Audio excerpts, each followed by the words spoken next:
Hello everyone, this is Ben again. I am going to do a short video here about IP ranges. We're going to go through login IP ranges as well as the trusted IP ranges, what their difference is and how to enable them. So here we've got our Salesforce org. I'm just going to come over here and open the setup. So first for login IP ranges, a login IP range basically says that if a user is trying to log in to your org from an IP address that's outside of the IP address range, they simply won't be able to. And so the way we set that up, it's dependent on the edition of your Salesforce org. Most of them, you set it up in the profile settings. If you're using a group or personal edition of Salesforce, it's in the session settings. So you just come in here and do session settings and go there. If you're using a professional edition, it depends on a permission called edit profiles and page layouts.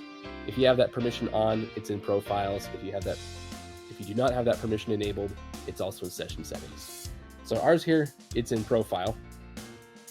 So we're going to go to profiles. Okay, and we choose a profile that we want to set an IP range for. So we'll do this marketing user. And we'll scroll down here, log in IP ranges. And you come over here and just click an IP range. And then you just put in different IP addresses for your start address and your end address. And if it's anywhere between these, the user will be able to log in. And if it is not, then the user will be not able to log into the org. So that's pretty simple.